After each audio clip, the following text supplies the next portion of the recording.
Hello my dear students, welcome you all. APPSC group 2 కి సంబంధించినటువంటి preparation ని కొనసాగించాలా వద్దా అనేది ఈ వీడియోలో డిస్కస్ చేసుకుందాం. కోర్టు కేసు పెండింగ్ ఉన్న నేపథ్యంలో ఏపీపీఎస్సీ గ్రూప్ 2 ఎగ్జామ్ కి చదవాలా వద్దా అనే ధర్మమీమాంస చాలా మంది అభ్యర్థుల్లో ఉంది. సో ఇక్కడ 2 points I would like to share with you. అంటే ఒక చిన్న అబ్జర్వేషన్ చూసుకోండి. నీ లైఫ్ నీ ఇష్ట ప్రకారం చాలా సార్లు జరగదు అనమాట, జరగకూడదు కూడా. సో మనకు నచ్చినట్టు మనం అనుకున్నట్టు ప్రతిసారి జీవితం నడుస్తూ వెళ్తే we may become the anti social elements. Okay, కానీ ఒక మేరకు దాన్ని జరగాలి. ఎలా అనేది నెంబర్ 1 చెప్తాను. ఒక వ్యక్తి ఒక కంపెనీలో పనిచేస్తున్నాడు. మధ్య తరగతి కుటుంబానికి చెందిన వ్యక్తి ఒక ఆఫీసులో తన బాస్ దగ్గర పనిచేస్తున్నాడు. బాస్ చాలా కోపంలో అతన్ని తిట్టాడు లేదా విమర్శించాడు. సాయంత్రం వచ్చేటప్పుడు ఇక నుంచి ఆఫీస్కి ఎట్టి పరిస్థితులు వెళ్ళకూడదు, నాలాంటి టాలెంటెడ్ అండ్ హార్డ్ వర్కర్ ఎంప్లాయీని అలా తిడతాడా అని అనుకుంటాడు. కానీ ఇంటికి వచ్చి చూడగానే పిల్లలు, భార్య, ఈ బాధ్యతలన్నీ గుర్తొచ్చిన తర్వాత అన్నీ మర్చిపోయి బాస్ని ఎలాగైనా కన్విన్స్ చేసి బాస్ దగ్గర ఇంకొంచెం కష్టపడి బాస్ దగ్గర మంచి మార్కులు తెచ్చుకోవాలని ఆ నైట్ సర్ది పుచ్చుకొని నెక్స్ట్ డే మళ్ళా జాబ్కి వెళ్తాడు. ఇది ఒక్కరోజు జరిగే ప్రాసెస్ కాదు, ప్రతిరోజు ప్రతి ఒక్క ప్రైవేట్ ఆర్ ప్రభుత్వ ఉద్యోగి జీవితంలో జరిగేటువంటి ప్రక్రియ. అంటే అలాగే ప్రతి ఒక్క అభ్యర్థి తాను ప్రిపేర్ అయ్యేటువంటి పోటీ పరీక్షలకు సంబంధించినటువంటి అంశంలో తన ఈగో, తన యాటిట్యూడ్ ని మాత్రమే ముందుకు తీసుకెళ్తే కాదు, నువ్వు సక్సెస్ అవడం నీకెంత ముఖ్యమో నీ కుటుంబానికి, నీ తల్లిదండ్రులకి ఇంకా ముఖ్యం అన్నమాట. ఫర్ ఎగ్జాంపుల్, ఏపీపీఎస్సీ గ్రూప్ 2లో రోస్టర్ అన్యాయం జరిగింది. Yes, absolutely right. ప్రభుత్వం చెప్పుకుంది, సర్వీస్ కమిషన్ చెప్పింది. అయితే ఏం చేయాలి? 3 ఆప్షన్స్ ఎప్పుడు నీ ముందు ఉంటాయి. దాని మీద ఓన్లీ కేవలం పోరాటం చేస్తూ కోర్టు జడ్జిమెంట్ వచ్చే వరకు వెయిట్ చేయాలి. నెంబర్ 2, కోర్టు జడ్జిమెంట్ కోసం మనవంతు ఏదో కొంత దానికి సంబంధించినటువంటి మీడియా ప్రాపగేషన్ చేసుకోవటం మరియు సమాంతరంగా ప్రిపేర్ అవటం. నెంబర్ 3, ఏది ఏమైనా సరే వాళ్ళందరికన్నా నేను, నా కుటుంబ సభ్యులు, నాకు డబ్బులు పంపించే మా నాన్న, మా అమ్మ వాళ్ళే ముఖ్యం కాబట్టి నా ప్రిపరేషన్ ఎట్టి పరిస్థితుల్లో ఏ ఇతర అంశాల కోసం వదిలిపెట్టను అని ప్రిపేర్ అవటం. ఈ 3 అంశాల్లో, ఈ 3 టార్గెట్స్ లో మీరు ఎక్కడ ఉండాలో మీరే నిర్ణయించుకోండి.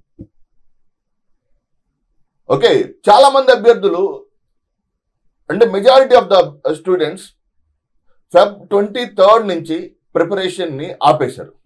ఆ ఆపేయటానికి గల కారణాలు చాలా చెప్పుకుంటూ వస్తారనమాట. పలాయనవాదం ఏమని చెప్తారు? Court case, rooster. అయ్యా, rooster court case తప్పుంది. Yes,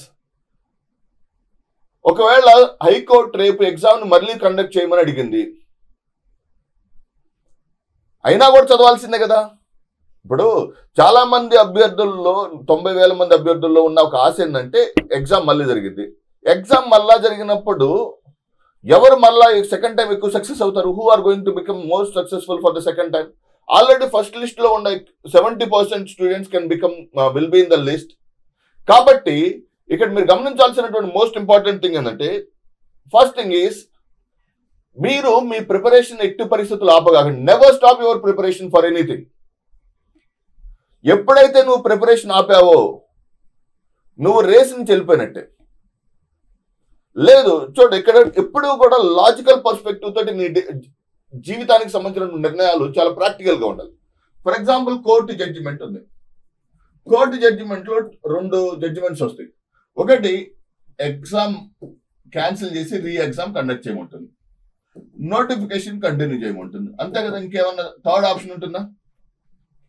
notification continue చేసి వాళ్ళందరికి అపాయింట్మెంట్ ఆర్డర్లు ఇవ్వమంటే నువ్వు నెక్స్ట్ నోటిఫికేషన్ చదువుకోవాల్సిందే కదా. లేదు, నెక్స్ట్ నోటిఫికేషన్ కి చదవకూడదు అనుకున్నావు అనుకో, ఆటోమేటిక్ గా you can choose for the second exam, లేదా వేరే ఆప్షన్ చూసుకో, ప్రైవేట్ జాబ్ ఏదో ఒకటి. అంతేగాని ఇదే ఫీల్డ్ లో ఉన్నామనుకుంటూ కోర్టు కేసు ఏదో జరుగుతుందనే భ్రమలో ఉంటూ ప్రిపరేషన్ ఆపేయటం అనేది నిన్ను నువ్వు మోసం చేయటం కాదు, నీకు డబ్బులు పంపించినటువంటి నీ పేరెంట్స్ యొక్క ఆశలను కూడా మోసం చేయటం అన్నమాట. The very basic fundamental thing is, నీ కోసం హార్డ్ అండ్ మనీ అయినటువంటి 5,000 6,000 రూపాయలు పంపించడం అనేది చాలా చాలా కష్టసాధ్యమైనది. అయినా తలకు మించిన భారాన్ని పెట్టుకొని మరి నిన్ను చదివించారంటే వాళ్ళ యొక్క త్యాగాల ఫలితాలను నువ్వు ఎలా చదవాలి? సో అంటే సోషల్ మీడియాలో అంటే ఈ జనరేషన్ ఎలా తయారైందంటే, నెంబర్ 1, ఇన్స్టెంట్ రిజల్ట్స్, ఇన్స్టెంట్ అన్నమాట. Everything is instant. ఎగ్జామ్ జరిగింది, నోటిఫికేషన్ వచ్చినప్పటి నుంచి ఈ జనరేషన్ ఓకే, ఇక్కడే కాదు, ఏపీలోనే కాదు, తెలంగాణలోనే కాదు, ఇండియా వైజ్ నేను గమనిస్తున్నాను. మల్టిపుల్ సర్వీస్ కమిషన్స్ లో ఒక యూపీఎస్సీకి ప్రిపేర్ అయ్యే అభ్యర్థులకి లాంగ్ టర్మ్ అంటే ఆ ఓపిక ఉంటుంది. ఏపీపీఎస్సీ ఆర్ టీఎస్పీఎస్సీ ఆ regional public service commission prepare అయ్యే అభ్యర్థుల్లో ఈ లాంగ్ టర్మ్ ప్రిపరేషన్ అనే స్పృహ కోల్పోయారు. ప్రతిసారి పరిగెత్తడమే. నోటిఫికేషన్ ఇప్పుడు అప్పలానా, ఓకే, నోటిఫికేషన్ వచ్చిన తర్వాత మళ్ళీ ప్రిపరేషన్, ఎప్పుడు ఎగ్జామ్, ఓకే, ఎగ్జామ్ తర్వాత రిజల్ట్స్. నువ్వు ఈ రోజున ప్రిపరేషన్ మొదలు పెడితే రేపే ఎగ్జామ్ అనుకుని చదువుతూ ఉంటుంది. అడాల్ఫ్ హిట్లర్ బ్లిట్జ్క్రిగ్ అనే ఒక యుద్ధ విధానాన్ని అమలు చేశాడు. ఫ్రెంచ్ సైన్యం 1,000,000 మంది ఉన్నటువంటి సైన్యాన్ని 1,00,000 మందితోటి ఓడించాడు. దాన్ని బ్లిట్జ్క్రిగ్ అంటారు, లైట్నింగ్ వార్ అంటారు. కానీ అది లాంగ్ టర్మ్ లో సక్సెస్ కాలేదు. Okay, so the point I want to share you is, last 2 months or 3 months లో జాబ్ వచ్చి ప్రిపేర్ అయ్యి జాబ్ కొట్టిన వాళ్ళు ఎవరూ లేరు అనమాట. ఒకవేళ అయితే ప్రిలిమినరీ అయి ఉండొచ్చు, APPSC or TSPSC group 1 or group 2 యూపీఎస్సీలో. కానీ మెయిన్స్ ప్రిపరేషన్ అనేది లాంగ్ టర్మ్ ప్రిపరేషన్. ఆ లాంగ్ టర్మ్ ప్రిపరేషన్ కనుక మీరు నెగ్లెక్ట్ చేస్తే it is impossible to clear the mains అన్న. మీరు అందుకే చూడండి, ఈ ప్రిపరేషన్ లో చాలా మంది లాంగ్ టర్మ్ ప్రిపరేషన్ ఆస్పిరెంట్స్ ఉన్నారు, కానీ there are no short term preparing aspirants. So sincerely I suggest you to go for your long term preparation. For example, TGPSC group 1 mains అభ్యర్థులు కూడా తెలుగు మీడియంలో అన్యాయం, తెలుగు మీడియం వాళ్ళకి అన్యాయం జరిగింది, అబ్సల్యూట్లీ రైట్.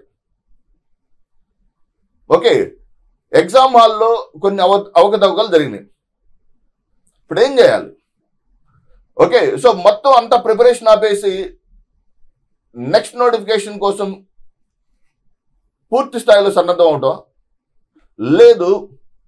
అసలు ఇది మనకు సంబంధించిన అంశము అని ఫీల్డ్ వదిలేసి వెళ్ళిపోవటమా లేదు, దాంట్లోనే ఉంటూ కాలయాపన చేస్తూ మనం బాగా ప్రిపేర్ అవుతున్నాము అనుకో.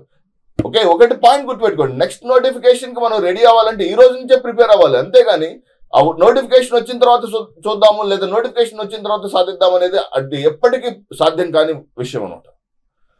I sincerely suggest to each and every student of competitive world. ఎందుకంటే నువ్వు ప్రిపేర్ కాకపోతే ఆ 1000 మంది ఎక్కడో చోట కూర్చొని 100% ప్రిపేర్ అయ్యే వాళ్ళు ఉన్నారు. తనకు నచ్చినా నచ్చకపోయినా ప్రిపేర్ అయ్యేవాళ్ళు, ఓకే, తనకు మూడ్ ఉన్నా లేకపోయినా ప్రిపేర్ అయ్యేవాళ్ళు, వాళ్లే విజేతలు అవుతారు. మనకు నచ్చినప్పుడు మాత్రమే చదివి సక్సెస్ అవుతాను, లేదా నాకు రిజల్ట్స్ వచ్చినప్పుడు మాత్రమే ప్రిపేర్ అయ్యి సక్సెస్ అవుతాను అనేది హైలీ ఇంపాసిబుల్ థింగ్ అన్నమాట. నేను చెప్పాలనుకుంటుంది ఏంటంటే, మీరు సాధ్యమైనంత వరకు ఎక్స్ట్రాడినరీ ప్రిపరేషన్కి దారి తీయండి. Extraordinary preparation only will come through the long term preparation, not from the short term preparation. So APPSC group 2 అభ్యర్థులకు మాత్రం నేను సిన్సియర్గా చెప్పేది ఏంటంటే, ఏ ఆప్షన్ ఉన్నా సరే, ఓకే, ఫర్ ఎగ్జాంపుల్ మీకు ఇంకోటి ఉండొచ్చు, ఈ డైలమా ఉండొచ్చు, లేదు సార్ ఆ ఎగ్జామ్ మరలా రీ ఎగ్జామ్ జరిగితే మేము ఫీల్డ్లో ఉంటాం, లేకపోతే ఫీల్డ్లో వదిలిపెట్టి వెళ్ళిపోతా ఉంటారు. అసలు ఆ ఎగ్జామ్ ఓకే రీ ఎగ్జామ్ జరుగుతుందా లేదా అనే దాని గురించి నీకు మీమాంస ఎందుకు? నువ్వు ఫీల్డ్లో ఉండాలా లేదా? Okay, so field it all depends upon your financial status. Me father money బాగా పంపించగలడు, నెలకి 4,000 పంపించగలడు, ఒక 2 years అనుకున్నప్పుడు నువ్వు ఫీల్డ్లో ఉండు. లేదు, మా నాన్న చాలా ఫైనాన్షియల్ ఇబ్బందుల్లో ఉంటాడు, నేను అతని దగ్గర నుంచి డబ్బులు తీసుకుని అనుకున్నప్పుడు గిగ్ ఎకానమీ కానీ పార్ట్ టైం జాబ్ చేసుకుంటూ రోజుకు ఒక 100 రూపాయలు లేదా 200 సంపాదించుకునే పార్ట్ టైం జాబ్స్ ఉంటాయి, లైక్ డెలివరీ బాయ్ కానీ ఇలా చేసుకుంటూ నీ ప్రిపరేషన్ కంటిన్యూ చేయి. అంతేగాని ప్రిపరేషన్ ని కంటిన్యూ చేయకుండా కోర్టు కేసుల్లో ఏదో వస్తుంది దాని ద్వారా నా ప్రిపరేషన్ కొనసాగించాలనుకోవడం మాత్రం చాలా చాలా తప్పు my dear friends. So me preparation యొక్క సీరియస్నెస్ అక్కడ రిఫ్లెక్ట్ అవుతుంది. లాస్ట్ 2 months లో, లాస్ట్ 1.5 month లో ఏ ఫ్యాకల్టీ కూడా మీకు సాధ్యమైనంత వరకు హెల్ప్ చేయలేడు. మాక్సిమం ఏం చేయగలరంటే మీకు ఉన్నటువంటి దాన్ని రిఫైన్ చేయగలడు, ఏదైనా వాల్యూ ఎడిషన్ చేయగలడు. లాంగ్ టర్మ్ ప్రిపరేషన్కి దారి తీయండి, లాంగ్ టర్మ్ ప్రిపరేషన్ వైపు కానీ అడుగులు వేయండి. లాంగ్ టర్మ్ ప్రిపరేషన్ మీ యొక్క విజయావకాశాలని సక్సెస్ఫుల్ చేస్తుంది. అంతేగాని షార్ట్ టర్మ్ గా టకటక ఈ షార్ట్ టర్మ్ ప్రిపరేషన్ వెళ్ళటం వల్ల you may not able to get proper success. So that's it for today. Thank you very much. All the very best. God bless you all.